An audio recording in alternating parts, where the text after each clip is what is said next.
And I'm going to be out and about around the country over the next 23 days, showing people why I believe that this is an important election. I think we need an election now to give us the strong and stable leadership for the future that will get the right deal from Europe, but also build a better Britain for the future. And as I say, I'm going to be out and about around the country over the next 23 days. I want to earn every vote I can to enable me to give you that leadership and lead the country forward. Because if we look ahead, Brexit actually offers us opportunities for the future. And it's important that we seize those opportunities. And we need the strong and stable government and leadership to be able to do that. And the first thing, of course, that we need to do is to get the best deal for Britain from Europe. Build a deep and special partnership with Europe that will give us that good relationship that will enable be good for businesses like this and businesses across the rest of the country. But if we get the Brexit deal right, of course, that will enable us to give a better deal for ordinary working people here at home.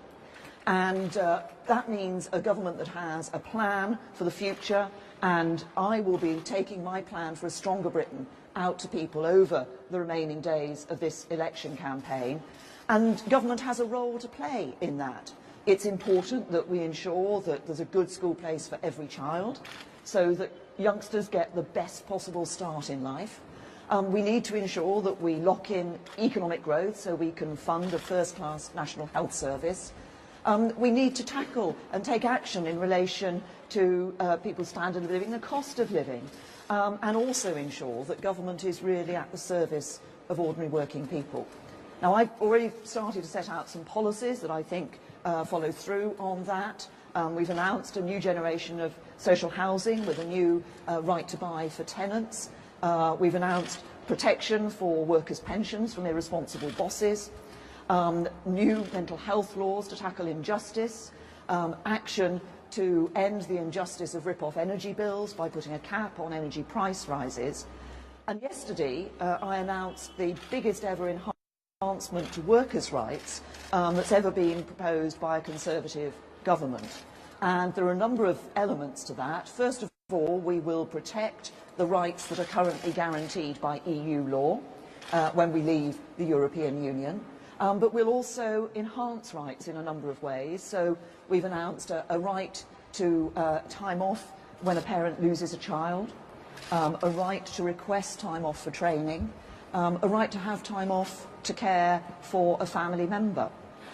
We'll also ensure that the national living wage rises with median earnings over the rest of over the next Parliament.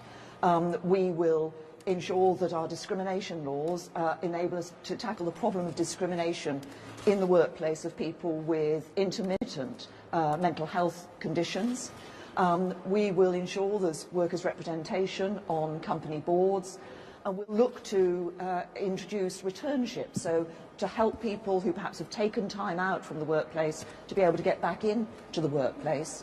And we'll also look at the issue of racial disparity in pay by introducing more transparency in that area too. I think that these sorts of policies are exactly what we need in order to ensure that we are doing the best for ordinary working families and ordinary working people up and down the country. It will take strong leadership and a strong government to do that. It won't just happen. We need that strong and stable government with a plan to take this country forward. As I say, I'm going to be out and about in the remaining days now until the general election, talking to people, listening to people, and earning every vote I can. And if I earn that support, then I really do believe that together we can build a better future for this country. Thank you.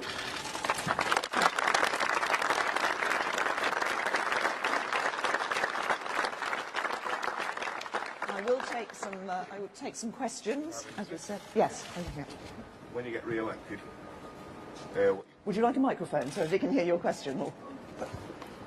Yeah, when you get re-elected Prime Minister, have you got plans for NHS and defence budget? NHS and? Defence budget. Defence budget, yes. And we will be, just so everybody knows, we will be publishing our manifesto later this week, so you'll see all the details.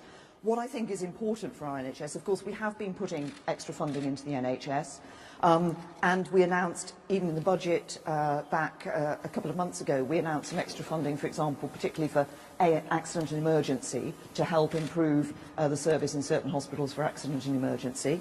We want to ensure that being in the NHS is an attractive profession. We see more doctors and nurses there. We'll set out in detail in the manifesto our proposals for the NHS for the future, but what I want to do is to ensure that we have a strong NHS, a first-class NHS. We can only do that if we're generating the funds from the economy to be able to pay for it. And similarly, we want to ensure that we're putting sufficient money into our defence budget, and we'll remain committed to 2% of our GDP being spent on defence, but also that in each year this budget will rise by 0.5% above inflation, so real terms and a little bit more. I think I saw a hand over here. Yes. Why do you think the Conservative Party are the best party to take us through Brexit? I think we're the best party to take us through Brexit because I think there's two things you need if you're looking at Brexit. First of all, you do need to be pretty strong in what are going to be tough negotiations with Europe. We've seen in recent weeks some of the, it is going to be tough, some of the things that have been said about our future. And we're committed, we're the only party that is really committed to ensuring that we do this. I think it's important. People voted for Brexit, and I think whatever side of the argument people were on at the time, I think most people now just want us to get on with it and do it well. And so we've got the plan to take us through those negotiations. I've set out what our proposals are for the sort of relationship we want with Europe in the future. And I want the best possible relationship for trade, so that businesses can thrive here. But we want to do more than Brexit. And it's about not just getting to Brexit, it's about having a plan that takes us beyond. And things like our modern industrial strategy, making sure that prosperity and growth can be really spread across the whole of the UK, are an important part of that. Gentleman here, and then I'll come to the back. The cost of living has gone high since Brexit. I have a family of 7. What are you going to do to bring the cost of living down? Well, there's some things. You're right, the cost of living is, when we are seeing inflation, obviously, has gone up slightly. There's the impact of what's happened to the currency is partly about that. But there are things that we can do, like on energy prices, because I see too many people paying over the odds for their energy. Which is an important key fundamental for you if you've got a family and looking after your family. So doing something on something like that is important. But longer term, it's about actually making sure that we've got the strong economy that can support jobs. I'd like to see, higher paid jobs, more investment in this country, so that we can create that environment where people are able to see a better future in terms of their cost of living, but also a better future for their children. But the price of food's going higher and higher, rising dramatically since the last 6 months. There is an impact in relation to the price of food. What we need to do is to make sure that we get that Brexit deal right. There will be some uncertainty for business and people over the next couple of years as we're doing that negotiation. But what we need to do is make sure that we get that negotiation right, so we get the best possible deal. Because our future and what our cost of living is in the future depends on us being able to do that and have a really good economy. And coming up with proposals which will only end, like the Labour Party has today, which will end with people paying the price for those policies, doesn't help in terms of people's cost of living or in terms of being able to fund our public services.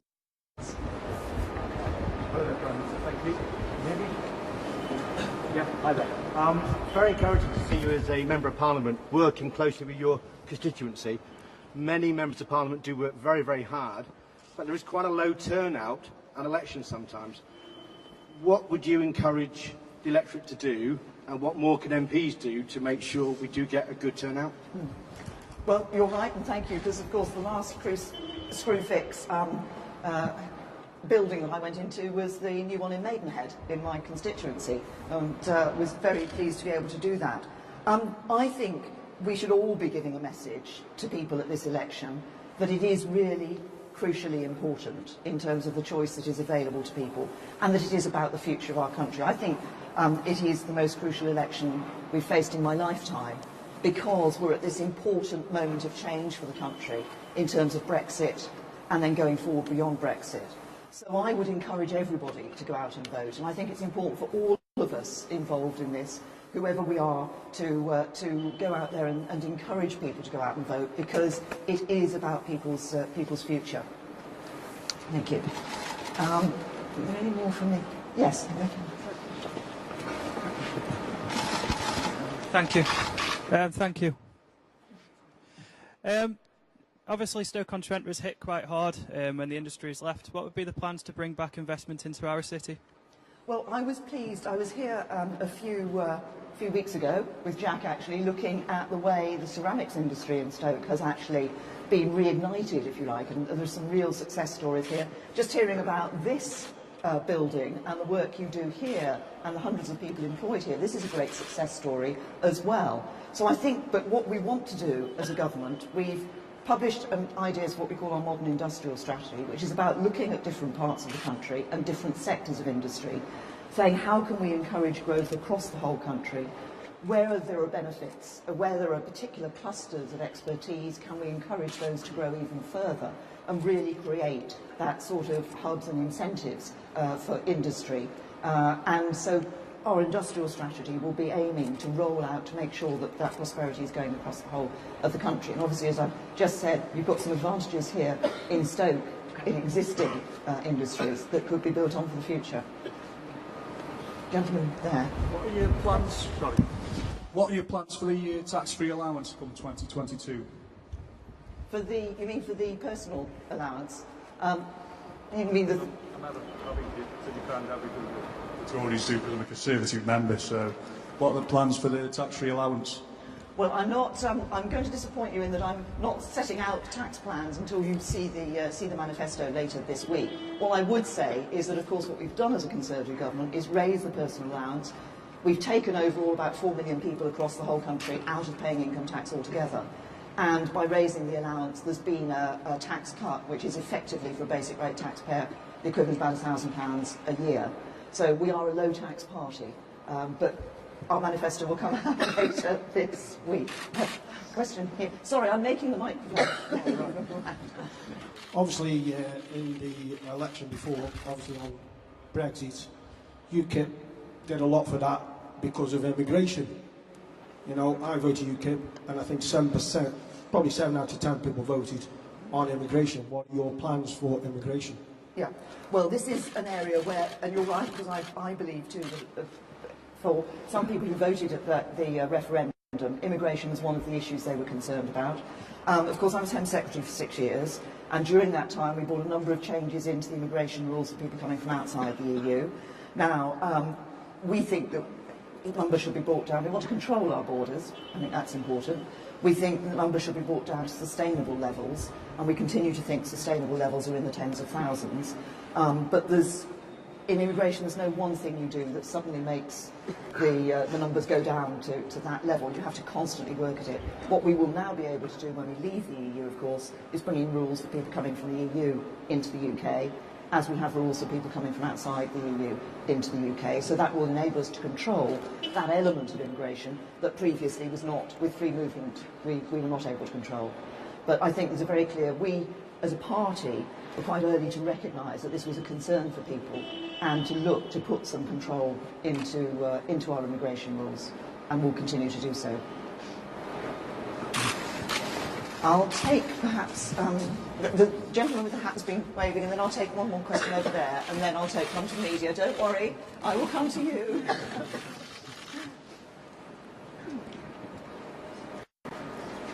Yesterday you said you wouldn't debate Jeremy Corbyn because you don't think the public want to see politicians shout at each other, which is pretty much Prime Minister's questions every Wednesday. How are we expected to see you as a strong leader when you won't debate the opposition? Well, as you've yourself said, I've debated the opposition virtually every Wednesday since I became Prime Minister.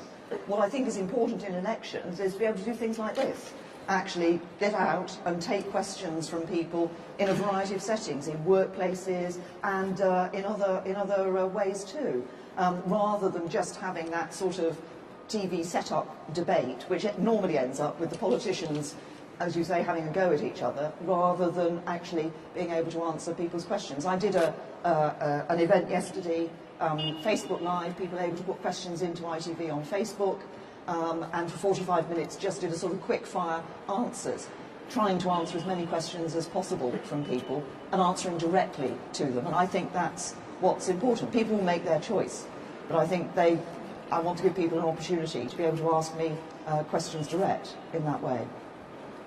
I think there's a lady back there. Hi, Prime Minister.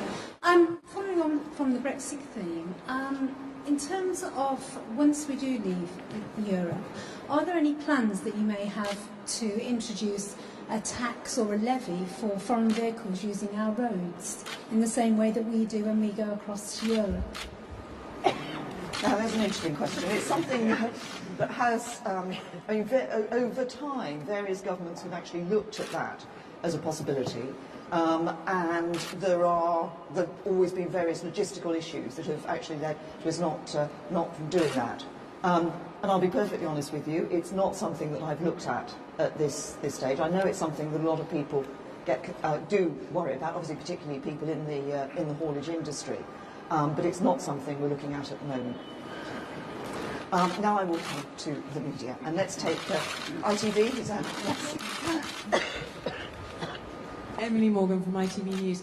Prime Minister, Labour have said today that they won't raise national insurance. They'll provide free childcare for every family and increase the national living wage to £10 an hour. They're all policies aimed at working people. If you really are the party of working people, will you also make such pledges? And if I may, a second question. Your response to reports that President Trump has disclosed classified information to the Russians. Well, first of all, on the second issue that you've raised, I mean, I don't, as you know, I don't comment on issues that may or may not relate to security matters, so we won't comment on that, and it's not up to me what President Trump says to anybody that he's meeting and talking to. On the first issue, what I would say about this is you've mentioned some ideas that are in Labour's manifesto. If we look overall at that manifesto, I think it shows what we knew all along, which is basically it doesn't add up. And if you look across that manifesto, the question isn't what people are promising, but can you believe that people will deliver what they're promising? You can only fund our National Health Service, you can only have the funding that we've made available in relation to childcare if you've got that strong economy. What we see from Labour's proposals today, as I say, is that they don't add up, and their nonsensical economic policies would mean that actually it was ordinary working families who would pay the price of Labour's coalition of chaos. Now, I'll take the BBC. You're in a room full of workers, Prime Minister. Will you guarantee to all the staff here, just as George Osborne did in 2015, that the living wage will reach £9 an hour by 2020? The national living wage will rise in line with median earnings. That was always the commitment that was made, and that will remain the commitment. Now, Beth. Thank you. From Sky News. Prime Minister, just to follow up on Eleanor's question, you say inflation's up slightly. It's actually up at a near 4-year high and is now clearly outstripping wages. Now, you say you're the party for working people and pensioners, but under a potential new Tory government, pensioners will be poorer unless you recommit to the triple lock, and workers could be poorer unless you actually do commit to what George Osborne said in 2015, which was he would lift the national living wage to £9 by 2020. Can you give both all the workers here and also pensioners some reassurances that as inflation ramps up, they won't be poorer under your government? Well, I've been very clear that pensions will continue to rise under a Conservative government. How we calculate that will be set out in our manifesto. What we have seen over the last few years is an increase in pensioners' income through the basic state pension. If you remember, under Labour, we had 1 year when the rise was 75p. The rise in basic state pension is now equal to £1,250 a year, so a significant improvement there for pensions, and pensions will continue to go up under a Conservative government. And as I've said, the national living wage has always been committed in relation to rising in line with median earnings, and that's what we will do for the future. Now, Harry. Thank you, Prime Minister. Harry Cole from The Sun. Jeremy Corbyn has announced £48 billion worth of spending commitments today, but they're very popular with the public in polls. Are you worried about Labour's manifesto's popularity? And given we are at Screwfix today, do you think it would screw or fix the economy? You can always trust The Sun to come out with a line like that. What I would say to this, I think the people who should be worried about Labour's manifesto are the ordinary working families who will find themselves paying the price for the spending commitments that Jeremy Corbyn and the Labour Party have put forward. I think the sums have probably been dreamt up by Diane Abbott, and what we see is that actually these policies, they're nonsensical economic policies, would actually damage our economy. Now, if you damage the economy, it means businesses go under, you have fewer jobs, you have less money to put into the National Health Service and other public services. So there's a very clear choice at the election, which is me and my team with a plan and a vision to build a stronger economy for the future, and Labour with plans that I believe would wreck the economy. Now, we'll take... Thank you. Jack Mayman from the Daily Telegraph. Prime Minister, earlier you told some school children that you're a fan of the Harry Potter books. Can I ask you which character you believe that you're most similar to? No, you can't ask me that. I don't think I'm similar to any of the characters in Harry Potter, but they're a great read for adults as well as for children. The mirror. Thank you, Prime Minister. Ben Glaze, Daily Mirror. Yesterday in your Facebook Live interview, you said that one of the reasons you support fox hunting is because other ways of controlling fox numbers are more cruel. I'm just wondering if you can set out for us some of the ways that you think are more cruel than a fox being ripped apart by a pack of hounds. Well, all you have to do is look at some of the reports that have been done in relation to fox hunting about the problems that can occur when other methods of killing foxes are used. What I also said yesterday was two other things. When it comes to this issue, it will be a free vote of members of Parliament. Each member of Parliament will take their own individual decision on this issue. And actually, I think for most people, as you will have seen from the questions here today, there are other issues that are more important to them in this election. Now, I think we may have some local media here. Do we have the Stoke Sentinel? Yes, the Stoke Sentinel. Excellent. To ask you a question about school funding, Labour have announced today that they will put billions of pounds extra into school budgets. Will the Conservative Party match this? Well, first of all, we're all putting record levels of funding into schools at the moment, and of course we introduced the pupil premium, which ensures there is that extra funding available, focused particularly on particularly disadvantaged children. For our overall schools policy, you will be able to see what we're going to say in our manifesto when that is produced. What we do want to a fair distribution of school funding across the country. Everybody accepts that there is an unfair system at the moment. We have to get this right. We've put forward some proposals, we've consulted on them, but we need to look obviously at the response to those proposals. But I want to see a fair system of funding across the nation's schools, and I want to see a diverse school system where we are able to see every child having a good school place. And I think BBC Radio Stoke are here. Is that right? Yes. Yes. I think this may have to be the last question. The Royal Stoke University Hospital, which serves the city, routinely fails to meet A&E targets with frequent 12-hour waits for patients. What will the Conservatives do to address this? Can you put a figure on what investment will be seen for our local hospital?